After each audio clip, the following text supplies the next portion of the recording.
As a therapist, I never teach my anxiously attached clients how to heal their avoidant partners, but that doesn't mean they don't ask. In fact, it's one of the most asked questions in my DMs by far. And in a recent poll where I asked you all how much time you spend trying to figure out what's going on with your avoidant partner, you all said about 10 hours per week or more, and without much progress. So today, I'm going to do my best to give you a roadmap to understanding and helping your avoidant partner heal, even though I kind of think you shouldn't. Now, it's not that I don't think you should talk to them and try to understand them better. If you've been following me for a while, then you know that's exactly what I want you to do. Humanize them, understand them, work to see how their avoidant behavior is not an act of malice, but of incompetence. They want to do better. They often don't know how. And ultimately, what you are both working towards, the destination in all of this, is a relationship that feels as safe to them as being alone. Because right now, solitude is winning. And the only thing that changes that is whether or not you two can create the conditions for healing in your relationship. So what do I mean by I think you should stop trying to heal your partner? It's not that someone can't help your partner heal. It's that I kind of don't think you can.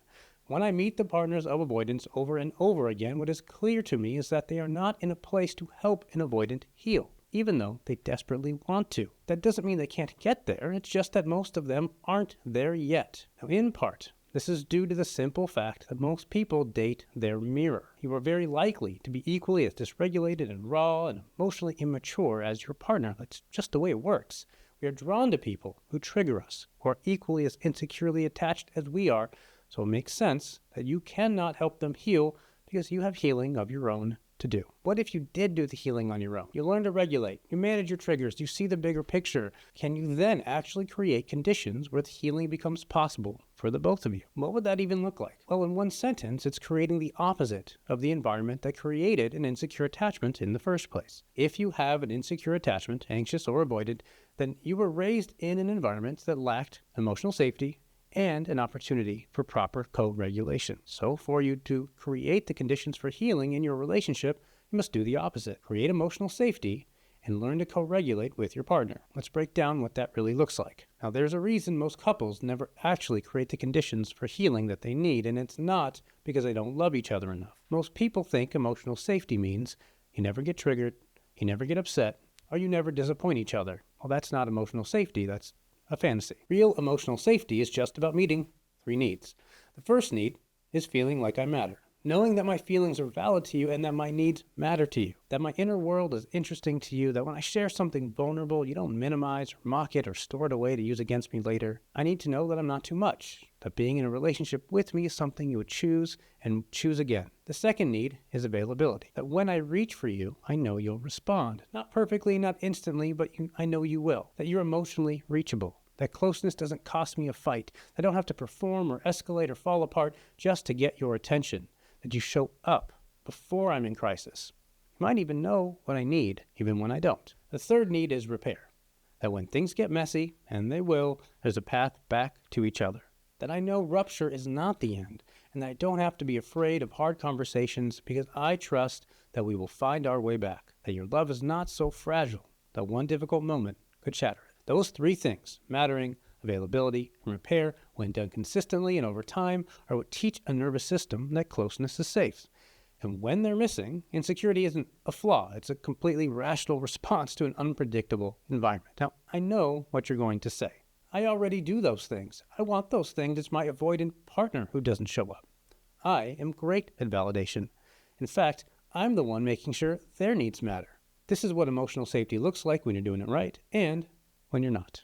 What would you do if your avoidant partner came to you and said, hey, I don't feel like I can tell you what I think or feel without you reacting before you've really heard me. You say my feelings are valid, but when I actually express them, you have a tendency to get defensive. What would you do with that? Because if your first instinct is to say, that's not true, I validate your feelings all the time, then you're doing it wrong. Right then, in that very moment, you invalidated them. Because validating their feelings in that situation would sound like, I hear you. Sometimes you don't feel safe telling me things. That's it. Full stop. No defense. No list of all the times you did show up. But I'm willing to bet that you struggle with that, and so does your partner. It's not a character flaw. It's just where you are at in your growth. The hard truth is that it's a lot easier to catalog your partner's failures, of which there are many, than to turn that same detective-like attention on yourself. So before you can create the conditions for your partner to heal, for your relationship to heal, you need to take an honest look at your own capacity for the three things we just talked about. Not in theory, not in your best moments, but when you're activated, when you're scared, when it feels like they're pulling away again. Can you make someone feel like they matter when your own nervous system is screaming that you don't? Can you be available when you're desperate for them to be available for you? Can you hold space for repair when part of you just wants to burn it all down? That's the work, and most people have not done it yet. But if you do the work, if you can make your partner feel like they matter, be available and repair, even some of the time, even imperfectly, something will start to shift. Not overnight, but it shifts. Here's what you need to understand about your avoidant partner. The reason they pull away, go quiet, need space, disengage, it's not because they don't love you. It's because solitude is the only place they have ever truly felt safe. Being alone is how they have always regulated. It's the coping strategy that worked when nothing else did. Only thing that changes that is this. The relationship has to become as safe as that solitude. That's the road. For them, it's learning that they don't have to disappear to feel okay, that they can bring their needs, their fears, and their overwhelm to you and be taken care of, be seen, be soothed. That closeness won't cost them, but they will only learn that if it's actually true. If the environment you've built together is actually safe enough to test. And that's why your work matters so much. Because every time an avoidant takes the risk of reaching towards connection instead of retreating from it, what happens next writes itself into their nervous system. Did you know that if you consistently made your partner feel like they matter, that you're available, and that repair is possible, their nervous system would actually start to experience relationships differently? Maybe for the first time in their lives, closeness will produce relief instead of danger. That is co-regulation. That's the conditions for healing. Not a technique, not a script, lived experience repeated through time that their body starts to believe what their mind has never been able to accept, that love can be safe. So when people ask me how to help their avoidant partner heal, this is what I mean. Not fixing them, not managing them, not sending them the right article at the right time, but building yourself into someone who can hold steady when they test the waters. That's the work. And if you want to, it starts with you.